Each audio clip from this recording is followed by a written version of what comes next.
Introduction के साथ जो है ना,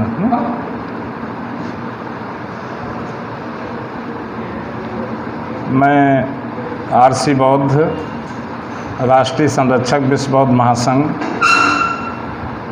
आज 8 मार्च है।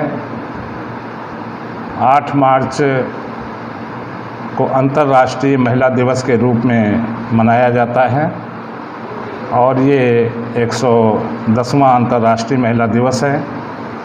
इस अवसर पर मैं सभी महिलाओं को बधाई देता हूँ। अंतर्राष्ट्रीय महिला दिवस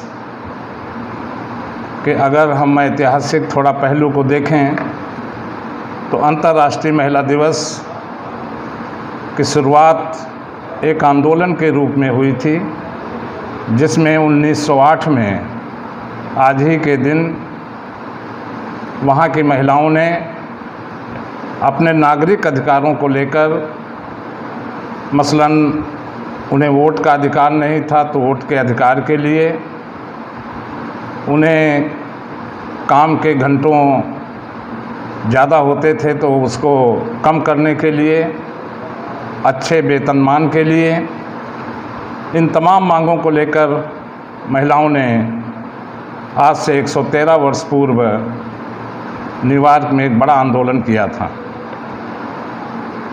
इसे महिला सशक्तिकरण के रूप में भी कहते हैं। कुछ देश इसे मातृ दिवस के रूप में मनाते हैं। अंतर्राष्ट्रीय महिला दिवस महिलाओं के सशक्तिकरण के लिए, उनके सामाजिक, राजनैतिक, आर्थिक, शैक्षिक तमाम पहलुओं पर कितनी प्रगति हुई है या कितना काम करना है, तो इसके लिए अंतर्राष्ट्रीय महिला दिवस मनाया जाता है। इसी तरह से भारत में राष्ट्रीय महिला दिवस मनाया जाता है। राष्ट्रीय महिला दिवस भारत की स्वतंत्रता संग्राम सेनानी, कवयित्री, प्रसिद्ध कवयित्री और प्रथम महिला राज्यपाल कोकिलाश्वर सामग्री सरोजनी नायडू के जन्मदिन अर्थात 13 अक्टूबर 1889 को उनका जन्म हुआ था के उपलक्ष्य में मनाया जाता है। चूँकि उन्होंने आज़ादी की लड़ाई में काफ़ी उनका योगदान रहा और इसलिए उनके जन्मदिन के अवसर पर भारत में 13 फरवरी को भारतीय महिला दिवस मनाया जाता है। लेकिन अंतर्राष्ट्रीय महिला दिवस के एक साल यानी 1909 में पहली बार न्यूयॉर्क में यानी अमेरिका में सोशलिस्ट पार्टी ने अंतर्राष्ट्रीय दिवस मनाने की शुरुआत किया। उसके ठीक एक साल बाद 1910 में क्लारा जेटकिन नाम की एक महिला ने कोपेनहेगन में एक international conference of working women में अपना विचार रखा था, जिसमें 17 देशों की लगभग 100 से अधिक महिलाएं प्रतिनिधि उसमें भाग लिया था। और उन्होंने सुझाव दिया था कि इस महिला दिवस को यानी 8 मार्च को इसे अंतर्राष्ट्रीय महिला दिवस के रूप में मनाया जाए। 1911 में कुछ देशों में जैसे ऑस्ट्रिया, डेनमार्क, जर्मनी, स्विट्ज़रलैंड देशों ने इसे अंतर्राष्ट्रीय वुमेंस डे के रूप में मनाया।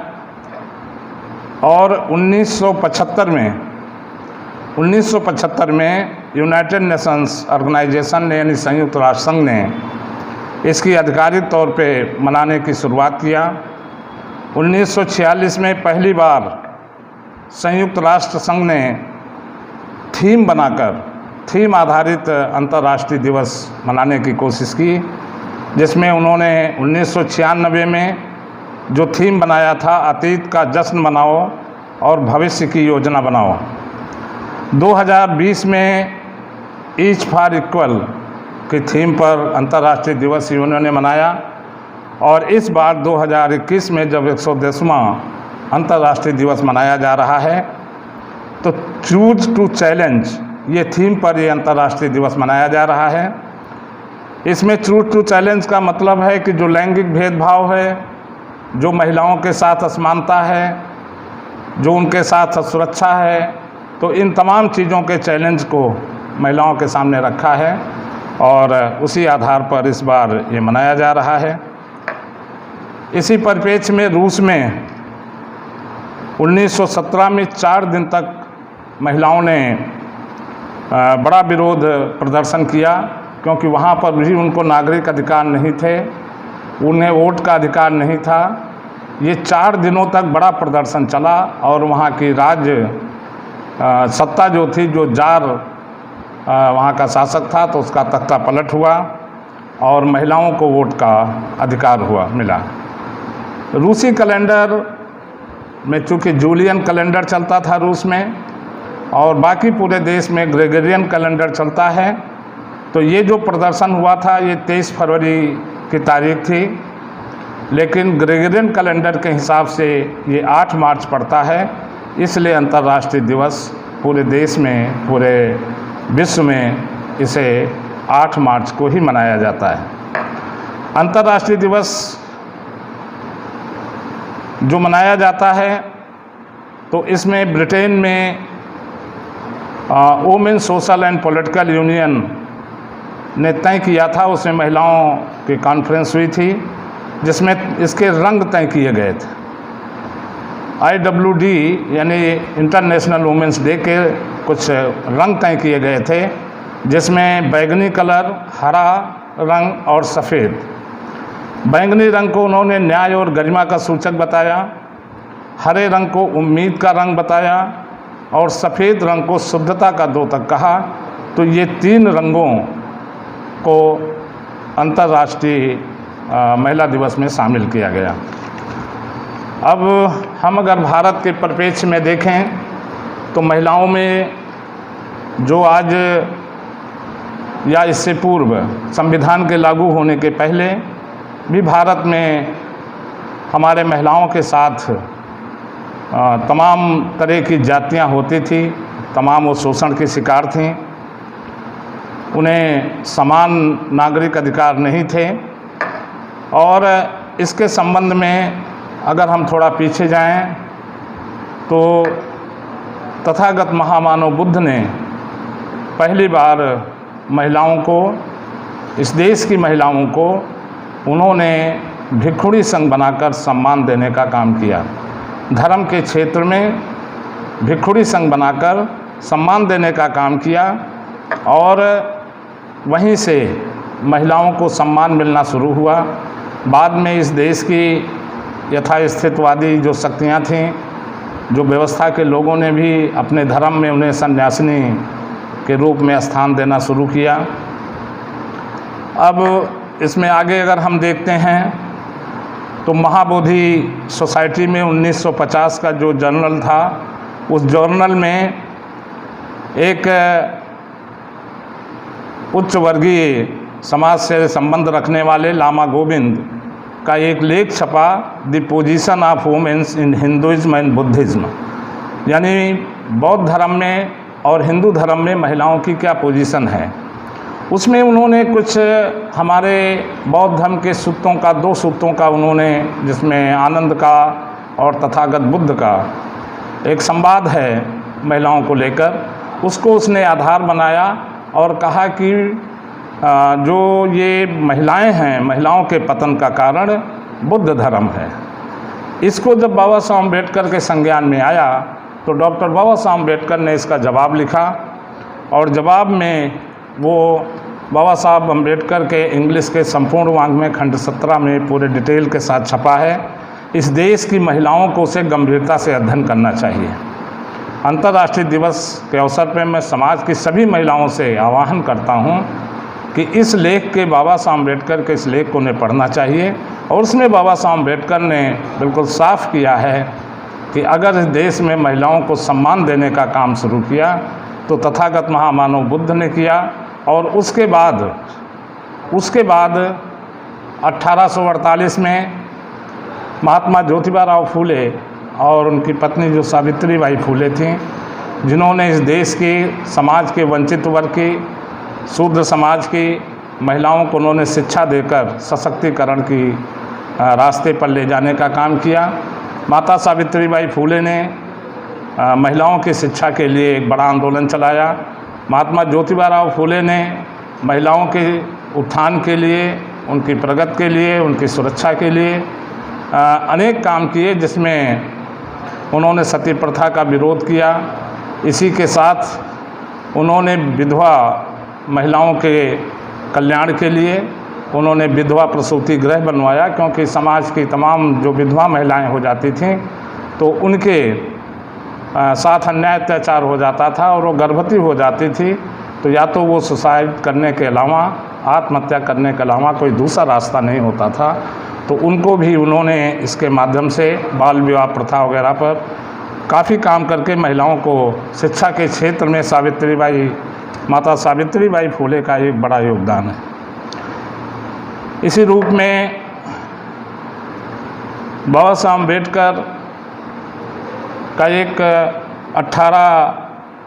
19 जुलाई 1942 के नागपुर के सम्मेलन में बाबा साहब अम्बेडकर ने अपने भाषण में कहा था कि किसी समाज की प्रगति का अगर हमें आकलन करना है, उसका सही आकलन करना है, तो उस समाज की महिलाओं का कितना प्रगति हुई है, इससे उसका अनुमान लगाया जा सकता है। विडंबना हमारे देश की ये है कि आज भी अंतर्राष्ट्रीय महिला दिवस है, पूरे देश में मनाया जाता है, भारत में भी मनाया जाता है, लेकिन हमारे समाज के 80-90% महिलाओं को ये पता नहीं है कि आज हमारा भी कोई दिवस है। ये हमारे सरकार की जिम्मेदारी है और हमारे समाज की भी जिम्मेदारी है कि महिलाओं की प्रगति के बारे में, महिलाओं के सशक्तिकरण के लिए जो ये दिवस है महत्वपूर्ण है, और इसके ऊपर समाज की हर महिला को जानकारी होना चाहिए, उसको जागरूक होना चाहिए अंतर्राष्ट्रीय महिला दिवस के संबंध में। बाबा साहब अम्बेडकर ने महिलाओं के लिए जब इस बात को कहा कि उस समाज की कितनी प्रगति हुई है, तो महिलाओं की प्रगति से आकलन हो सकता है, तो इसको लेकर बाबा साहब अम्बेडकर ने कि महिलाओं की प्रगति कैसे हो सकती है, तो उन्होंने हिंदू कोड बिल तैयार किया। हिंदू कोड बिल तैयार किया। हिंदू कोड बिल में उन्होंने इस देश की महिलाओं को उत्तराधिकार, यानी पिता की संपत्ति में उसको उत्तराधिकार मिले, उसको गुजारा भत्ता मिले, उसको भरण पोषण का भत्ता मिले, उसका विवाह के संबंध में जो अल्प आयु में विवाह हो जाते थे उस पर कानून बने, तलाक के ऊपर, गोद लेने के ऊपर, नाबालिग और अभिभावकता जो हमारी गार्जियनशिप होती थी के कानून पर हिंदू समाज की एकता तथा प्रगतिशीलता पर विचार रखा था। उन्होंने उसको कानूनी रूप देना चाहते थे और आधुनिकीकरण से महिलाओं को वो जोड़ना चाहते थे, उनको सशक्तिकरण के ऊपर ले जाना चाहते थे।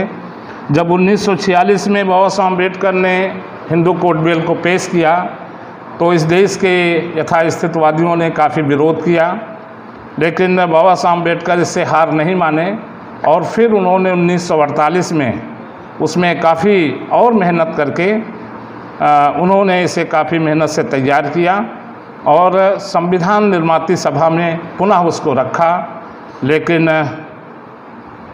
जब वो हिंदू स्त्रियों के उत्तराधिकार और संपत्ति के अधिकार का प्राविधान था तो हिंदुओं द्वारा काफ़ी विरोध हुआ, लेकिन उसको लेकर के बाबा साहब अम्बेडकर ने अपने मंत्रिमंडल से कानून मंत्री के पद से इस्तीफ़ा भी दिया था। लेकिन उसे बाद में इस देश की सरकार ने धीरे धीरे अपने हिसाब से उसको लागू किया। तो बाबा साहब डॉक्टर अम्बेडकर का महिलाओं के सशक्तिकरण में, चाहे वो समानता के अधिकार के तहत हो, आज शिक्षा के जो हमारा अधिकार दिया, नौकरी चाकरी में बराबर अधिकार दिया, रिजर्वेशन दिया, और आज उसी संविधान की बदौलत महिलाओं को आप स्थानीय निकाय चुनाव में जो प्रधान से लेकर ब्लॉक पंचायत और ज़िला पंचायत में एक आरक्षण दिया गया, तो ये सब बाबा साहब अम्बेडकर के संविधान की बदौलत ही संभव हुआ है। हम देश की महिलाओं से अपील करना चाहेंगे, हम देश की महिलाओं से अपील करना चाहते थे कि आज इसी भारत के संविधान की बदौलत अगर हम देखें तो देश में महिलाओं का बड़े पैमाने पर सशक्तिकरण हुआ। चाहे वो इंदिरा गांधी जी रही हों, वो देश की प्रधानमंत्री बनी, बहन कुमारी मायावती जी एक दलित समाज में पैदा होकर संविधान के अधिकारों की बदौलत वो उत्तर प्रदेश की 4 बार मुख्यमंत्री बनी। हम पूरे देश में नज़र दौड़ाते हैं तो चाहे वो हमारे बहुजन समाज की राबड़ी देवी हों, तो अनुप्रिया पटेल हों, तो इनको भी आगे बढ़ने का मौका मिला। वहीं जयललिता, वसुंधरा राजे सिंधिया, सुषमा स्वराज, स्मृति ईरानी, किरण बेदी, तमाम सारे नाम हैं जो आज उस संविधान के अधिकारों की बदौलत आज वो सम्मानजनक तरीके से जी रही हैं। आज खेल के क्षेत्र में, संगीत के क्षेत्र में अगर हम देखते हैं तो जैसे मिस वर्ल्ड में मानुषी छिल्लर का नाम आता है, अंतरिक्ष यात्री कल्पना चावला का नाम आता है। 2016 में का जो रियो ओलंपिक हुआ था उसमें भारत का एक भी पुरुष खिलाड़ी किसी भी खेल में कोई पदक नहीं जीत पाया और केवल 2 हमारे देश की महिला खिलाड़ी पीवी सिंधु और साक्षी मलिक ने 2016 में के रियो ओलंपिक में उन्होंने पदक जीतकर भारत का सर ऊंचा किया था, भारत को सम्मान दिलाया था। तो इसलिए आज चाहे वो फोगाट सिस्टर हों हरियाणा के कुश्ती के क्षेत्र में, तो ये महिलाओं का सशक्तिकरण ये हमारे संविधान में बाबा साहब अम्बेडकर, हमारे बहुजन समाज के जो तमाम महापुरुष हैं उनकी बदौलत हुआ है। और अंत में मैं इतना ही कहना चाहूँगा कि देश की सभी महिलाओं को बहुजन समाज के महापुरुषों का, विशेषकर छत्रपति साहू जी महाराज का, महात्मा ज्योतिबा राव फूले का, बाबा साहब अम्बेडकर का और हमारे समाज के तमाम और महापुरुषों का जिनका महिलाओं के आगे बढ़ाने में योगदान है, उनके साहित्य को पढ़ना चाहिए, संविधान को पढ़ना चाहिए। और पुनः एक बार हम आज के अंतर्राष्ट्रीय महिला दिवस के अवसर पर देश की सभी महिलाओं को बधाई देते हैं। बहुत बहुत साधुवाद। नमो बुद्धाय। जय हिंद।